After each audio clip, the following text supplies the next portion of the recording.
On June 7th, 2020, one of the most chilling mountain videos I've ever seen was uploaded to YouTube.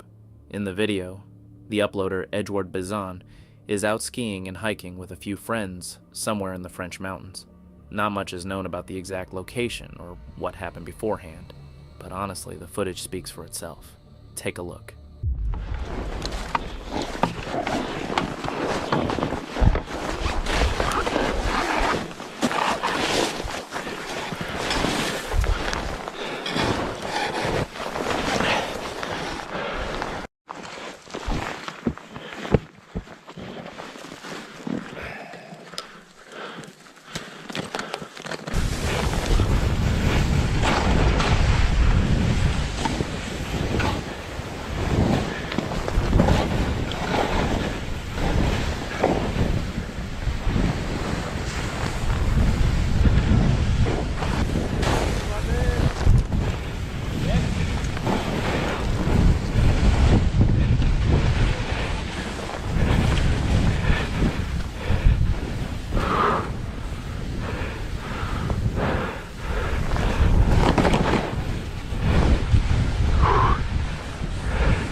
Faut faire gaffe, il y a l'arrimée ici. Oh putain, avalanche, avalanche. Oh chaud devant l'arrimée. Merde. Non. Non. Ah.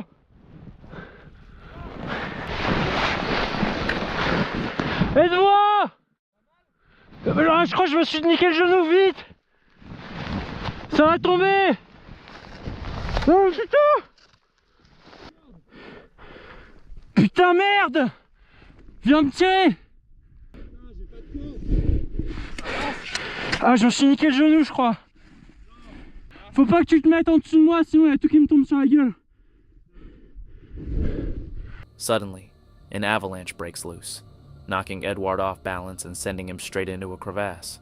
A situation like this is terrifying because every second spent inside one of those icy cracks could be your last. The group tries to stay calm, but getting him out of there is no easy task. Faut pas que t'ailles au-dessus de moi là. Je peux pas aller dedans. Putain, j'ai zéro corde, fake. C'est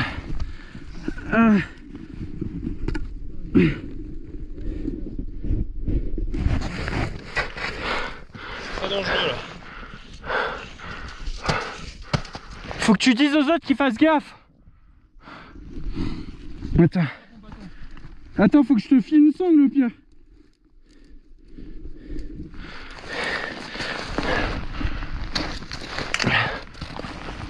Tu l'as? Ouais. Ok. Attends.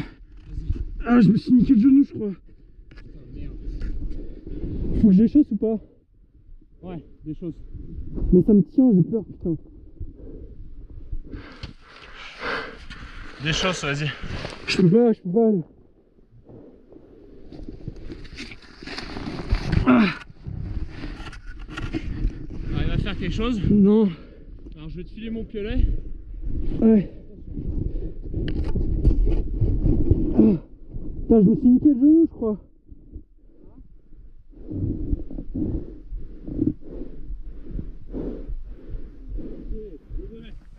Tiens bon. Putain. Ah, j'arrive pas à pousser sur ma jambe. Vas-y, je lâche. Allez, vas-y, serre-toi de ça. Ah. Lance-le dans l'autre sens, plutôt comme on a fait à la Je peux pas, putain, je vais tomber.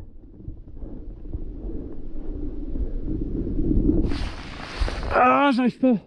Sans ça. Je sais que j'ai pas de corde là.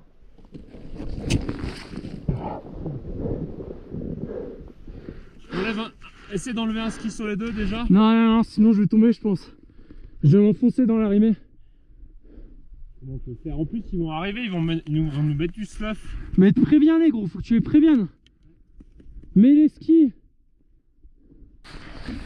Bon. Comment je vais faire? Je vais essayer de faire quelque chose. J'ai peur que le gros bloc il me tombe sur la gueule là.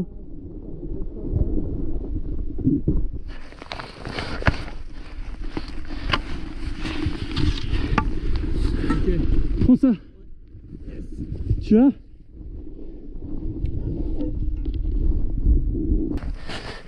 Putain, je crois que je me suis niqué le ligament hein. Ah putain merde. J'ai le genou qui tient pas là. Ah! Je peux pas gros, j'ai le ski bloqué. Putain, je suis... Il va falloir que tu me tires là, prends le piolet. Je peux pas te tirer gros, j'aurais pas assez d'air de force hein. Faut que vous me sortiez. Ah on va sortir. Putain, j'ai le genou qui est sorti, sa mère.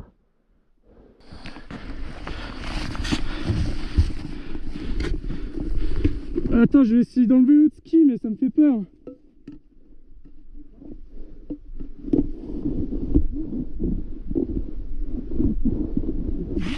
J'essaie d'enlever l'autre ski, tiens. Ah.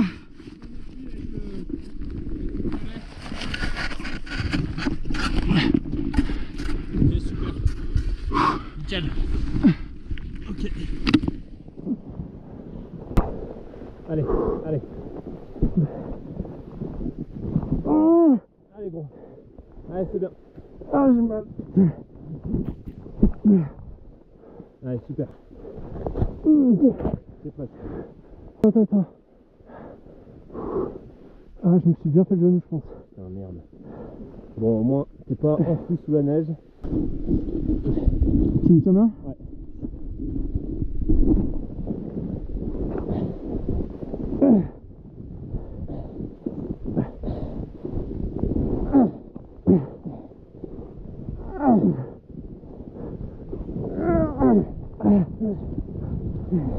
Va pas par là. Ouais.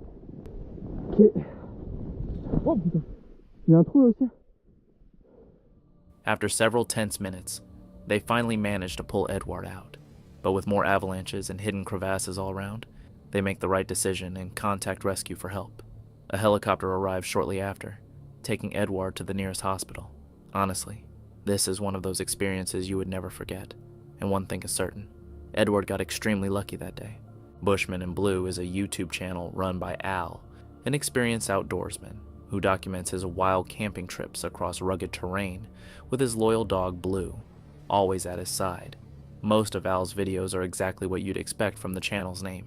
Stunning scenery, practical outdoor tips, and that calm, steady pace that makes you want to lace up your boots and vanish into the hills for a night. But this particular trip would end up proving something Al often suggests, without ever saying it outright.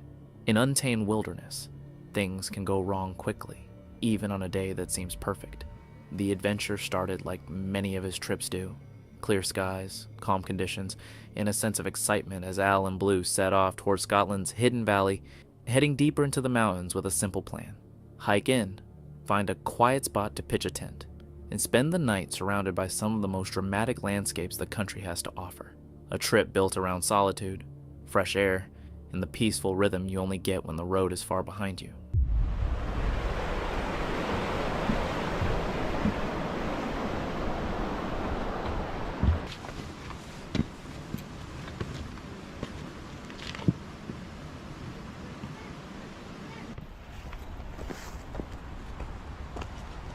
Well, it didn't last long. It's 5 degrees at the car, so it's pretty chilly, but as I always say, start off with one less layer than you think you need. So within 15 minutes, off it comes. Every time.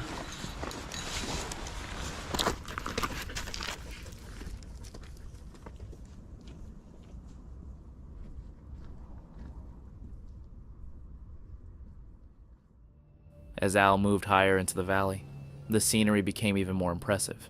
Snow clung to the upper slopes, sunlight spilled across the rocks, and the whole area felt untouched, almost prehistoric. It was the kind of environment that makes time slow down. where danger doesn't feel immediate, and the mountains seem calm and inviting. Al was equipped, experienced, and confident in the conditions. Ice axes and crampons were ready just in case. There was no reason to expect anything unusual, but the wilderness has a way of changing without warning.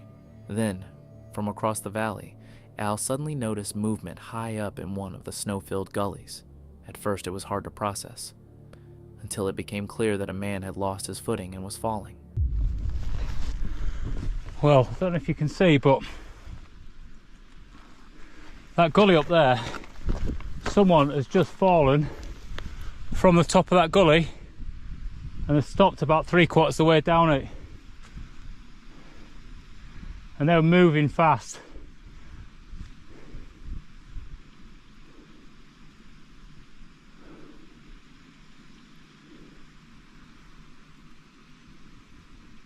I'm just listening out and see if there's any noise or any distress signal there.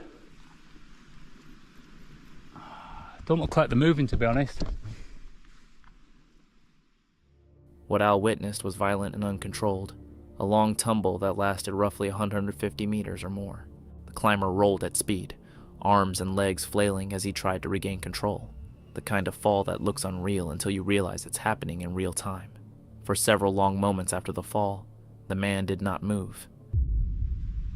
There is someone on top, which must be his mate, I guess, but hell, that was a long bloody fall. There's going to be a good couple hundred meters there.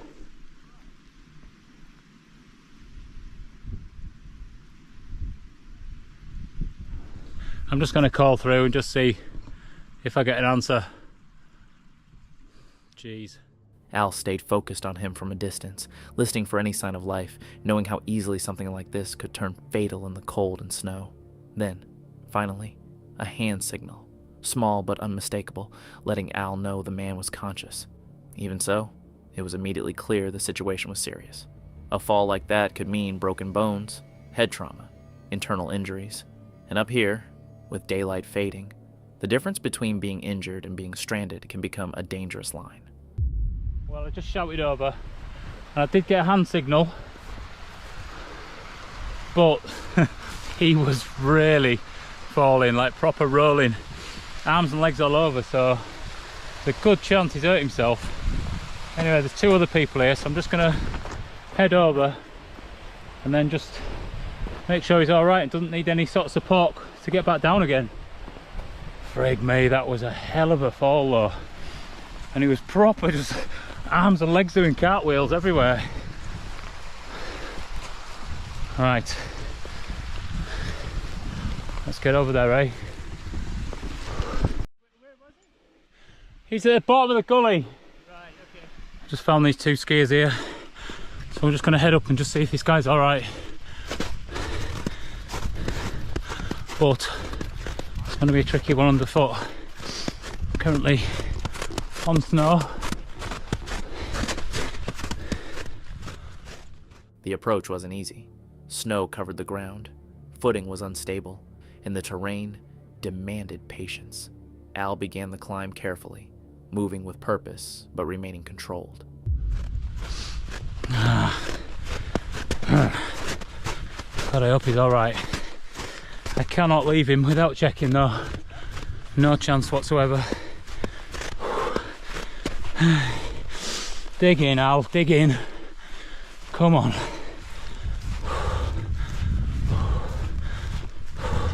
Well, crampons on, ice axe out. And if you can see up there, two people now. One guy's walked his way down to the other one. He's moved and he shouted and said everything's okay, but he hasn't stood up.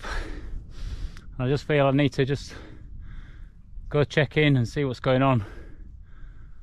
At least I've got some kit just to at least keep him warm if needed. Oh God, that was just unbelievable. Unbelievable. I need to make my way up through all this now.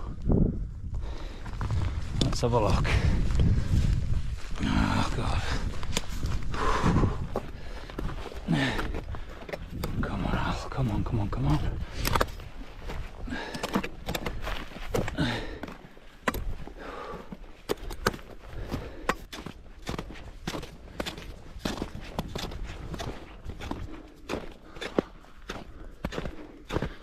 Rescue dog.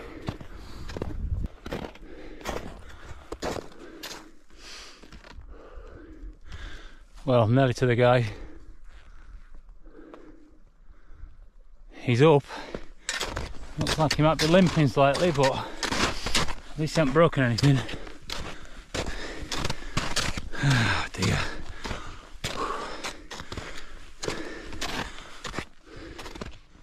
When he finally got close enough to assess the situation properly, the scale of the luck became clear. The climber was bruised, shaken, and limping, but unbelievably nothing appeared to be broken.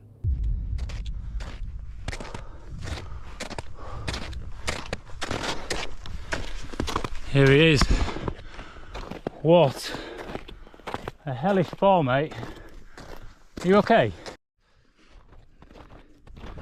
Well, he's alright, he's a fella. He's just busted his ankle, and I'm just going to sort of lead him down now just to make sure that he's safe while his mate's gone back up just to gather a couple of items that have fallen out of his hands, like his ice axe. He lost his ice axe on the way down. So I've given him mine just to give him a bit of extra support with his ankle, and I'm just going to make our way back down the valley, and then I'll just camp out down there somewhere, I reckon. Oh, what a day! What a day!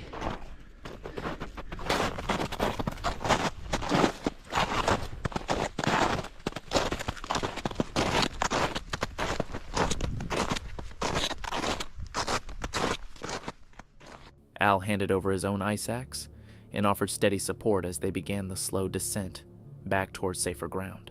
Step by step, the injured man made his way off the slope, and eventually his companion rejoined them after retrieving dropped gear. And somehow, incredibly luckily, the climber was able to walk off the mountain, battered, bruised, ankle badly hurt, but alive, mobile, and not trapped. Once Al knew the man was out of immediate danger, the urgency faded, and the valley fell quiet again, almost unnaturally calm after what had just happened. That contrast is what makes moments like this stay with you. One minute you're watching a potential rescue unfold in the snow. The next you're standing in silence, hearing nothing but wind and distant water, as if the mountain hadn't just almost taken someone. Well, there we go. An eventful day. So basically what's happened is two guys just out with the right kit. They had crampons, you know, ice axe and everything like that, but one more experienced than the other, and they were just basically trying to sort of slide down the gully just slowly. You know, do a little bit at a time, just stop and keep sort of doing that. Lost control, slid the whole length of that gully, and I mean that's like, God, there's 150, 200 meters fall there, and from a distance watching that, you know, he was sliding for a while, he was self-arresting, couldn't slow himself down. He then lost his ice axe halfway down, because he started doing tumbles, so he was doing like proper ass over tit, you know, handstanding to handsprings all the way down. Came to a standstill. He's bust his ankle, not broken it, but because he's still sort of moving, but a very lucky guy, very lucky. And it just sort of shows you, you know, up in these places, I said to him, one stage further there and you've broken your leg, and then you're in a serious predicament there, just because, you know, it's 5 o'clock now. Another couple of hours, it's going to get dark, and you'll be stuck on a mountain and not being able to get off. So yeah, he feels very lucky, I know he does, and I'm just sort of glad that he's all right. And what a top guy, you know, like really top guy. You know, he's bashed his face a little bit, a bit of sort of ice burn and things like that. But yeah, it just shows you it's not a place to mess about. It really is not. Oh dear. With the light fading and the cold beginning to set in, Al chose to still camp for the night. Not higher up, not pushing deeper into risk, but back down on the sheltered valley floor, where he had earlier found a perfect flat spot. Instead of forcing the climb after what he'd seen, he returned to his backup plan, pitched his tent in the hidden valley, and settled in. The night passed calmly. The air dropped toward freezing, but the valley stayed still. By morning, the mountains looked unchanged, calm, beautiful, and indifferent to what had nearly happened the day before. And that's the part that sticks with you. Not because the story ends in tragedy. It doesn't. But because it shows how quickly the wilderness can flip the script. The climber had gear, he had experience, and yet, one small loss of control sent him sliding into a situation that could have become life-threatening in minutes. Al packed up, left no trace, and moved on. But with the kind of perspective you can't fake, because in places like this, danger doesn't always arrive loudly. Sometimes it comes quietly, hidden behind confidence and routine, and the most powerful moments aren't always the ones that happen, but the ones that almost do. Sometimes the threat is visible, unfolding right in front of you. Other times, just like in this next clip, it's hidden, waiting, just beneath the surface. And that creator is the man behind the channel Dead Appalachia, someone who grew up in the region and now focuses on separating real Appalachian life from the myths spread online. In this video, he sets out to do something intentionally provocative, break every so-called rule of Appalachia that circulates on the internet. Rules about whistling after dark, leaving curtains open, going into the woods at night, and calling out into the forest. The goal wasn't to summon anything. It was to see whether these rules had any real-world consequences, or if they'd been exaggerated into something they were never meant to be. To do that, he and his wife rent an isolated off-grid cabin deep in the Appalachian backwoods of eastern Ohio. No neighbors, no streetlights, no immediate help. Just woods, wildlife, and silence. The kind of place where ordinary sounds seem to travel farther than they should. We're in the Appalachian wilderness of eastern Ohio. I think this is my first time being in Ohio, so we have rented out this isolated off-grid cabin out here in the wilderness, just so I can see if these rules of Appalachia have any cadence. Because I've lived in Appalachia all my life. You know, I was born here, I was raised here, and I currently live here. But yeah, we're here in an off-grid cabin. I'm going to be doing some of the things that you're supposedly not supposed to do here in Appalachia at night. And we'll see if we capture any type of paranormal activity. We'll see if anything breaks down this door to drag me out into the woods to punish me for breaking one of these rules. Or nothing's going to happen. I'm going to look like a fool on camera. Either way, we're going to do it. Howdy, critters. You see me? I can't see you very well. As you can see, it is very well dark. It is nighttime here in southern Appalachia.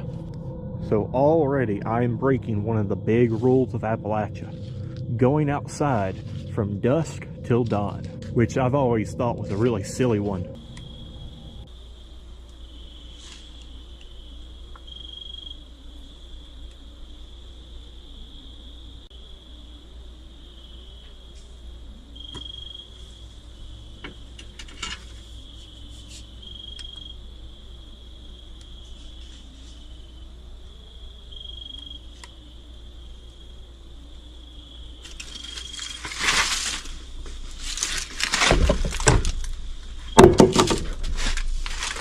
God. Oh, my freaking phone. Hopefully you can hear that with the audio turned up. Did y'all hear that rustling? Hello? Any Wendigos out here? Any skinwalkers? I ain't afraid of you.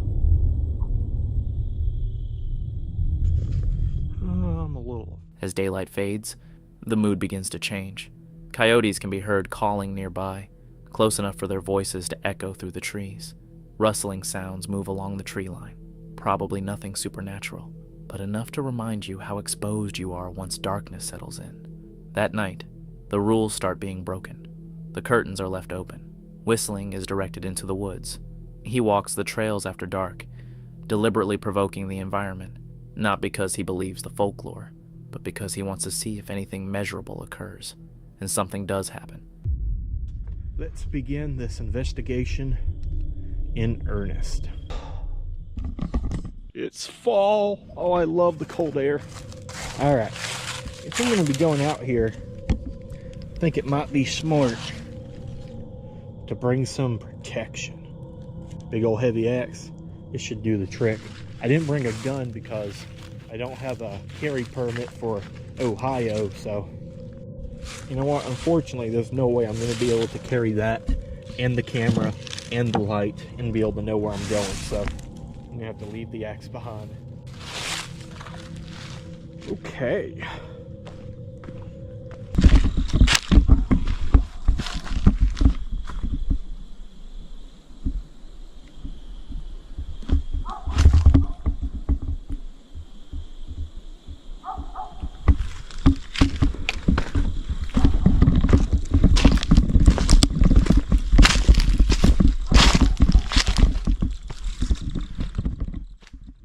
Not an apparition, but a gradual rise in tension.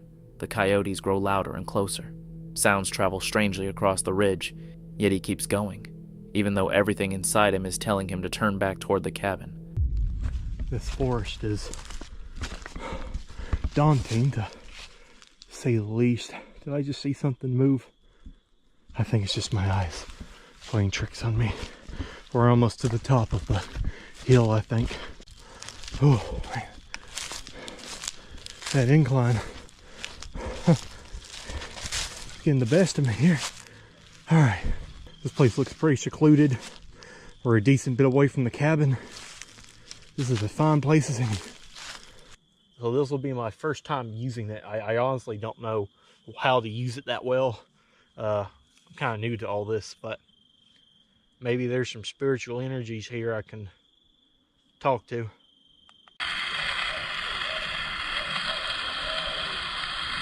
For a vacation later.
Those are coyotes.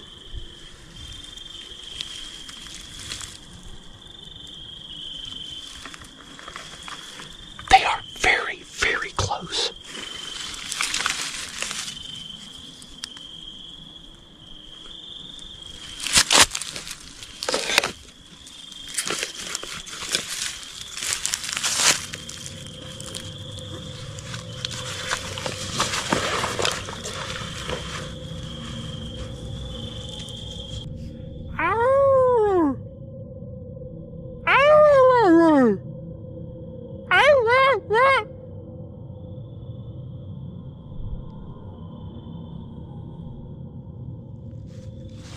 What got them hooting and hollering last time is the spirit box. Maybe if I run it again, I'll get them to start up again. Let's try that.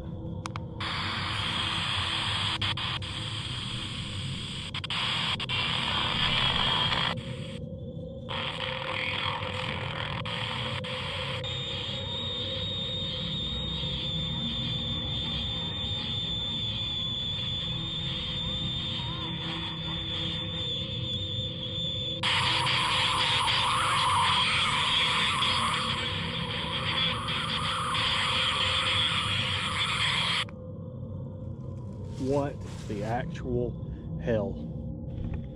I think it's about time I head back to the cabin.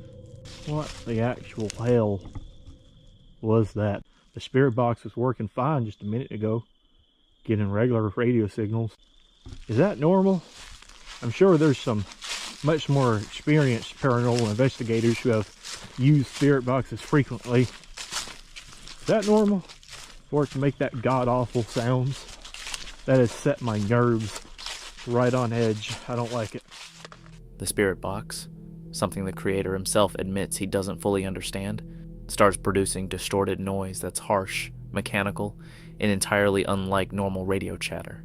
It's enough to make him stop using it completely. I think I'm going to continue this investigation in the safety of the cabin. I feel a very, very unwelcoming presence.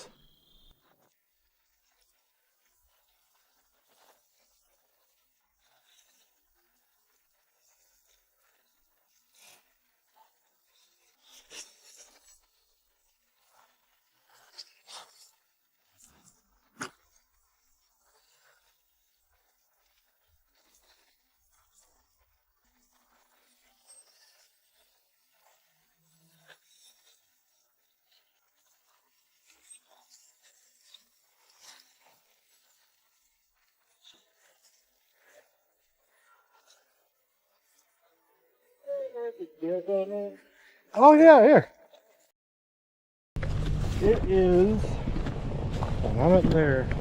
Did we go by it already? Yeah, so it goes the cabin, geode house, and then the A-frame. They're kind of up the same path. If you keep looking on the right here, there'll be two signs that say geo house and then A-frame house. Okay, and the signs are on the right hand side? Yeah. Okay.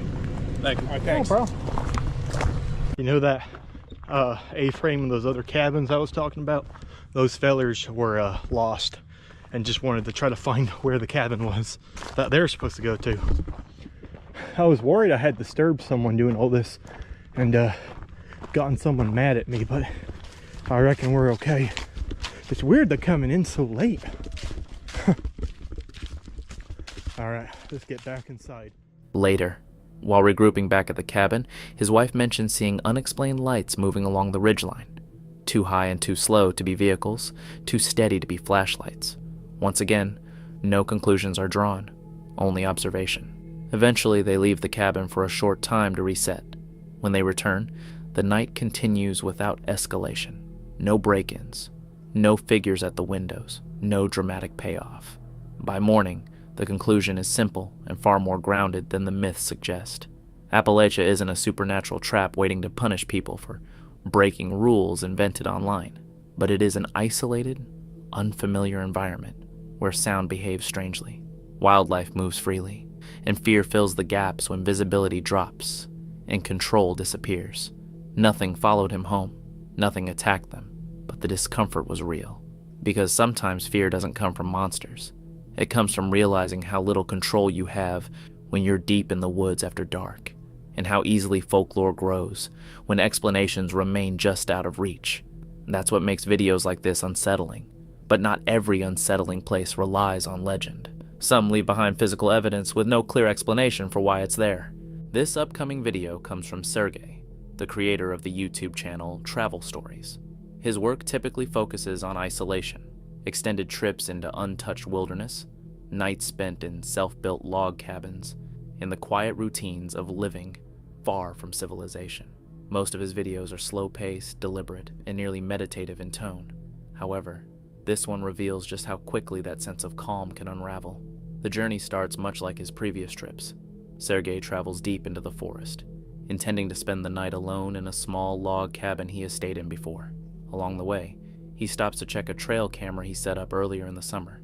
Almost immediately, he realizes something isn't right.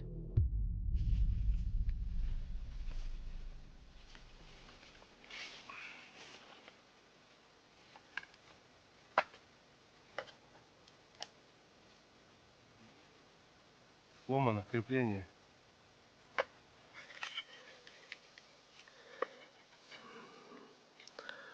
Вот этот кусочек вырван.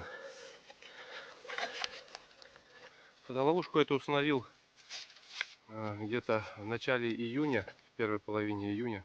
Сейчас посмотрю, включу, если... Ну, в любом случае, вы сейчас кадры увидите, какие там есть.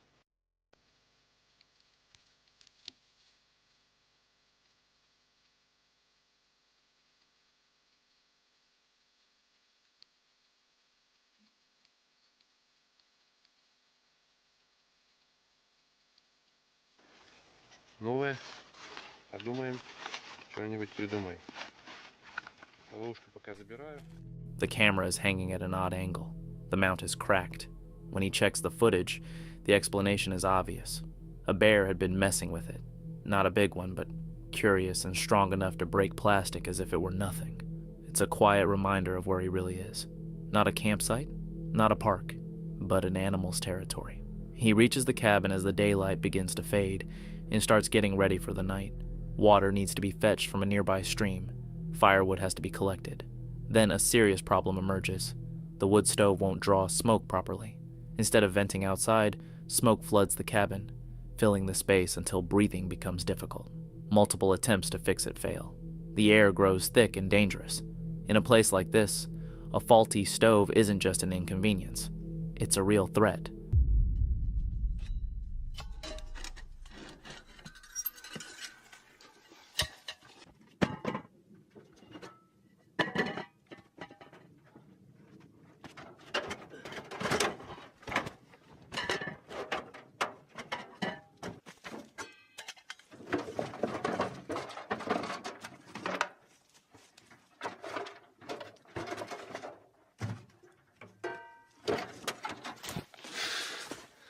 Ребята, я плохо проверил все трубы.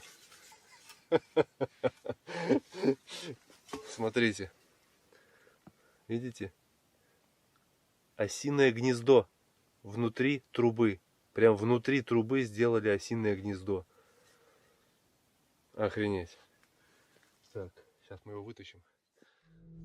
After taking the pipes apart section by section, he discovers the source of the problem. Inside the chimney is a wasp nest that had quietly formed over time, completely blocking the airflow. Some of the insects are still inside, already dead from the smoke. He removes the nest, clears the pipe, and at last the stove begins working properly again. The immediate danger is gone, but it's already obvious how fragile safety is in a place like this. One small, overlooked detail could have changed the outcome of the night entirely. The following morning begins calmly.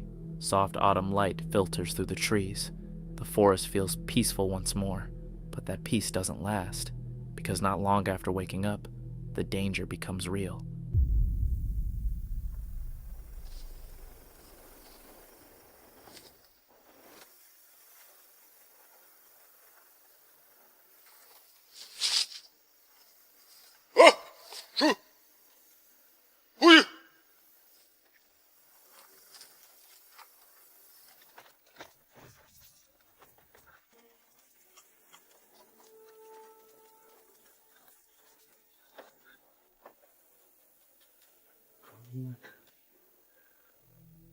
Sergei sees the bear with his own eyes outside the cabin, close enough to instantly change the situation.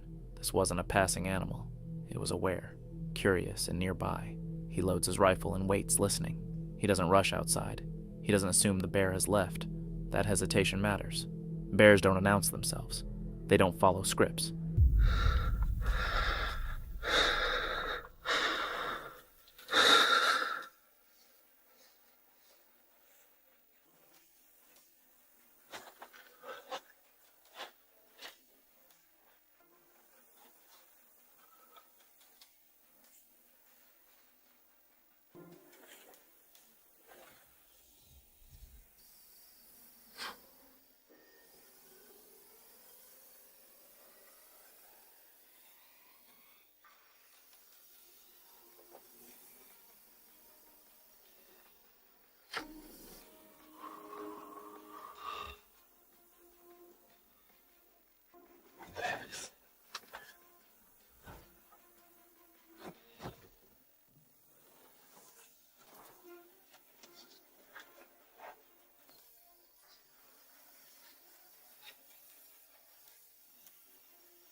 Eventually, he decides to step outside, hoping that making noise alone will be enough to drive the animal away. For the moment, it works. But the tension doesn't disappear right away. Sergei packs up knowing the bear could return at any time, but it never does. He doesn't see it again. Still, the awareness stays with him, even as he moves deeper into the forest to hunt hazel grouse and reset his trail cameras. There's a quiet understanding that things could have ended very differently. Out there, help wasn't minutes away. There was no cell service, no quick backup. This video wasn't unsettling because of shadows or imagined dangers. It was disturbing because everything in it was real. A damaged trail camera, a blocked chimney filling the cabin with smoke, and a bear close enough to test the boundary between curiosity and danger. Alone in the wilderness, even ordinary moments carried weight. And sometimes the most serious threats weren't loud or dramatic. They were patient, unpredictable, and just out of sight. Sergei made it through because he respected what he couldn't control. The next creator chose to do the opposite, on purpose. On April 16, 2021, a group of climbers were attempting to reach the summit of Mont Blanc. To do that, they had to cross the Goda Road, also known as the Corridor of Death. This route is one of the most popular ways to ascend the mountain, but it is also one of the deadliest. Between 1990 and 2017, more than 100 people died here, mostly due to falling rocks and ice. So, even on a good day, stepping into this section means taking a huge risk. At first, everything seemed to be going smoothly. Part of the group had already crossed, and the rest were preparing to follow. But then, without warning, the entire mountainside came alive. Take a look.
Suddenly, hundreds of rocks and boulders begin tumbling down from above. Some of them come crashing down at more than 100 mph, fast enough to kill someone instantly. The rockfall continues for almost 2 full minutes, and when it finally slows down, the real danger begins.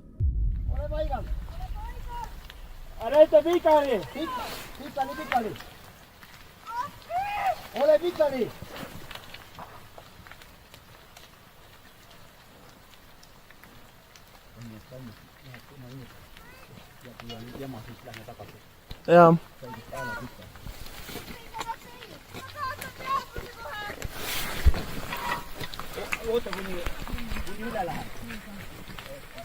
Ole paikan!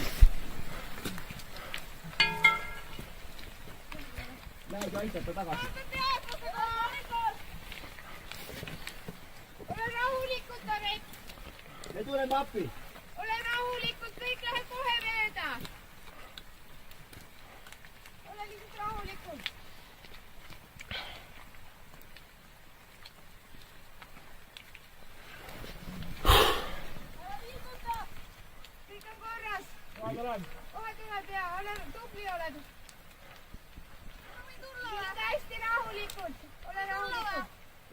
Ei, mine vaata, kuidas ta on, eks ole. ma ei tea, ma olen... ei näe vaata, kiire tuleb. oota, ära mine veel. ole paigal veel. Las jäävad kõik kivid seisma. One of the climbers, a woman, begins losing consciousness. She can't stand, can't walk, and certainly can't cross the corridor on her own.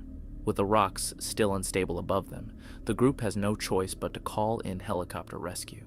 Later reports confirm she was airlifted out, and thankfully, she survived. But honestly, this footage is a chilling reminder that the mountain always decides, and when nature turns on you, there's nothing you can do but hope you make it out alive. Black Crag is a YouTuber who dedicates his channel to hiking across trails, forests, and remote corners of nature. His videos are usually calm and peaceful, often showing him camping overnight in the places he explores. In one episode, he decided to spend the night on Southern Fell, in the Lake District, a place surrounded by strange stories of a so-called marching army said to appear along the ridge. Legends of these ghostly visions date back to the 18th century, when locals reported that on Midsummer's Eve they saw vast rows of soldiers moving across the hillside. Such accounts were repeated several times, with witnesses insisting it really happened. Yet no physical trace of an army was ever found. This time, Southern Fell became Black Crag's campsite. He set up his tent, spent time with his dog, and at one point went for a walk along the ridge. It's 8:30 and I thought I'd have a little wander along the hill ridgeline. There's the tent there, and obviously a little cairn as well. So the sun, yeah, it's not far off the drop behind that hill now, and it has dropped a little bit in temperature. This coat is a little bit overkill. 20 past 10, still no sign, there's nothing. And it's getting quite dark now. Moon's up, probably can't see it, but can't even see me. At first, everything seemed quiet.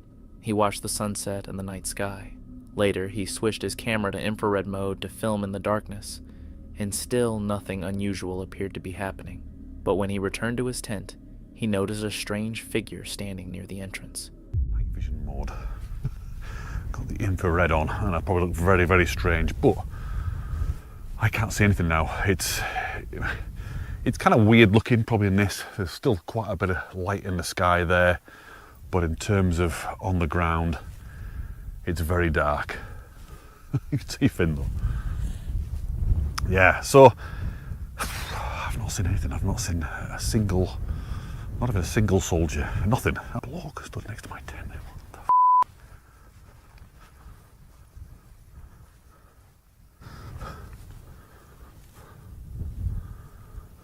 That has absolutely scared the out of me. I'm not kidding you. I was walking down there, coming back towards the tent, talking to you guys. I'm telling you right now, there was somebody stood right here. Oh, I'm not kidding you, the hairs on my arms are stood up. My skin is crawling. Right there. The sight terrified him, and he quickly took shelter inside. The night became tense, with the unsettling feeling that someone or something was lingering nearby. I don't know, honestly, I don't know what the hell I saw then. I don't know whether I saw, maybe it might have been my imagination now. Honestly, I don't know, but flipping heck, that really spooked me. Really, really spooked me. I'm just gonna try and get a bit of kip and see how we get on. Finn's down. Several months later, he returned to Southern Fell, determined to understand what had happened. And I'm absolutely certain there was someone stood right by the tent, and that's why I was like, what the hell? So what I did is I got the camera and I spun it round like this and started to face forward and walk towards the tent. So I was kind of coming down here. It certainly wasn't boggy. It was nice and dry that night. And as I got to the tent, there was no one there. So I was still filming this whole time. Got here, like, right, okay, someone's messing about here. They're either hiding behind the tent or they've jumped into this long grass here, so I came over here. I played the footage back, and if you've seen the video, you'll see that it cuts out. It cuts out as I turn the camera around and start walking that direction. I was still filming then. I was still going towards that grass and looking and everything, and I didn't know. I didn't find out until I got home that the camera, for some reason, just stopped recording as soon as I turned around. However, and I'll put it on the screen now, I caught something. There was something stood by the tent. Something tall, something scary looking, but pretty much what I saw. While reviewing the footage, he realized his camera had stopped recording at the exact moment he turned it toward the figure. Still, what remained on film matched what he had seen with his own eyes. A tall, dark silhouette standing beside his tent. What it truly was, he has never been able to explain.